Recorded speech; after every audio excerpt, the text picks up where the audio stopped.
سید بشیر احمد شاہ صاحب، سید بشیر احمد شاہ صاحب، سید حسن شاہ صاحب رضی اللہ تعالیٰ عنہ آف گجرات کے بیٹے ہیں، ماشاء مسیح موعود علیہ السلام کے صحابی تھے۔ کس گاؤں کے تھے آپ؟ مدینہ، سیدوں کا ہاں گاؤں۔ مدینہ، ٹھیک ہے جی۔ ان کی والدہ انہوں نے بتایا کہ امت اللہ بیگم صاحبہ بھی صحابیہ تھیں، جی اور منشی عبد الرحمن صاحب کپور تھلوی جو 313 صحابہ میں سے تھے ان کی بیٹی تھی۔ اچھا، ماشاء اللہ، دونوں طرف سے صحابہ کی اولاد ہیں۔ اور اب ان سے کسی نے فائدہ اٹھانا ہو تو کیا کرے؟ اب یہ کہ پرائیویٹ سیکٹری دفتر میں رشتہ ناطہ کے شعبے سے یہ بتا دینا لوگوں کو کہ کہ کسی کو رشتے ناطے کے معاملے میں کوئی مسئلہ درپیش ہو تو شاہ صاحب کی طرف رجوع کرے، پھر محنت سے کام کرتے ہیں۔ لیکن اگر یہ مشورہ دے دیں اور پھر کوئی بے اتنائی کرے تو پھر بڑا غصہ بھی آتا ہے ان کو۔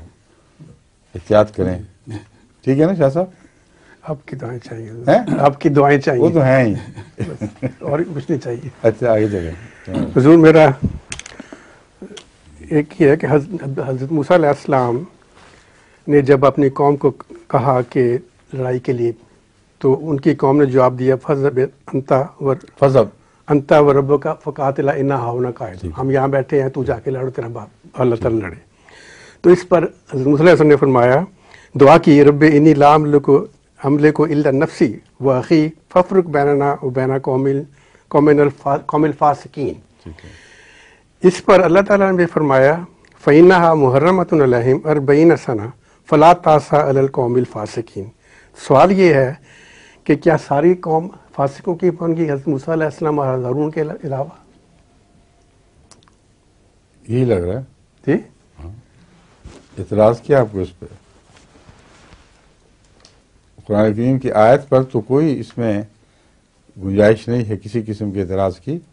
امر واقعہ یہ ہے کہ ان کی تربیت ابھی تک نہیں ہوئی تھی، ایک لمبے عرصے تک وہ قوم اسی طرح حرکتیں کرتی رہی ہے، اور قرآن کریم بار بار کہتا ہے ثم قست قلوبکم ثم قست قلوبکم، کبھی عجل بچڑا پوجنا شروع کر دیا، کبھی کچھ کر دیا۔ ان کا جو انخلا تھا وہ خالصتاً ان معنوں میں ہجرت نہیں تھی جن معنوں میں انبیاء کی قوموں کو دکھ دیا جاتا ہے تو وہ نکلتے ہیں۔ وہ تو نکلنے پر خود آمادہ بھی نہیں تھے، وہ تو حضرت موسیٰ علیہ السلام کے پیدر پہ نشان دیکھنے کے نتیجے میں مجبور ہوئے ہیں وہ پھر آخر حضرت موسیٰ کو اپنا سردار ماننے پر۔ لیکن ان میں پرانے مزاج کے بگڑے ہوئے اور بدخلق لوگ، منافقین کثرت کے ساتھ شامل تھے، اور ایک لمبے عرصے تک فرعون کے ماتحت رہنے کی وجہ سے ان کا کردار بگڑ گیا تھا، بے انتہا بزدل اور بے انتہا ظالم بیک وقت۔ اور یہ ایک نفسیاتی حقیقت ہے، جو بزدل ہے وہ ظالم بھی ہو جایا کرتا ہے، جب اس کا داؤ چلے پھر وہ بڑا سخت بدلہ لیا کرتا ہے اپنا۔ بزدلی صرف اپنے جان بچانے کی خاطر ہے، انسانی زندگی کی قدر کی وجہ سے بزدل نہیں ہے کہ میں کسی کو کیوں کہوں۔ اور وہ جو غصہ آتا ہے نا نہ کرنے کا، نہ کر سکنے کا، وہ اس کو ظالم بنا دیتا ہے۔ یہ ان کی نفسیاتی کیفیت تھی، اس لیے خدا تعالیٰ نے بار بار آزمایا ہے ان کو، اور ہر دفعہ جب خدا تعالیٰ کے فرمان کو انہوں نے نظر انداز کر دیا تو کوئی نہ کوئی سزا لے کر ہٹے ہیں پیچھے۔ لیکن اللہ تعالیٰ فرماتا ہے کہ ہم پھر بھی معاف کرتے رہے۔ تو ایک لمبا عرصہ عفو کا جو خدا تعالیٰ نے سلوک فرمایا ہے، اس کے نتیجے میں پھر ان میں بڑی اصلاح بھی ہوئی، بڑی قربانی کرنے والے بھی پیدا ہوئے۔ کم من فئۃ قلیلۃ غلبت فئۃ کثیرہ جس جماعت کے متعلق آتا ہے وہ یہی یہودی کی جماعت تھی، ان میں صالحین بھی تھے، خدا رسیدہ لوگ تھے پیدا ہوئے۔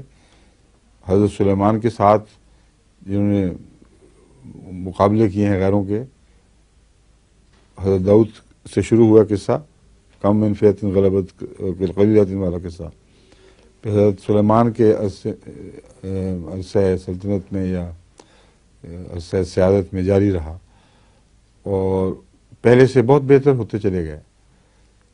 تو اگر وہ پہلے سے بہتر نہ ہوتے یا خدا تعالیٰ کے علم میں ہوتا کہ انہوں نے بہتر نہیں ہونا، تو حضرت نوح کی قوم کے ساتھ جو سلوک تھا وہی ان کے ساتھ ہونا چاہیے تھا۔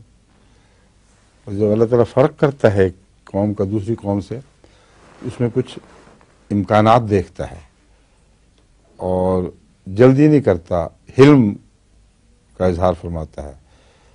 بس کچھ نسلیں ظلم کی حالت میں مر جاتی ہیں مگر اگلی نسلیں بہتر پیدا ہونے لگ جاتی ہیں.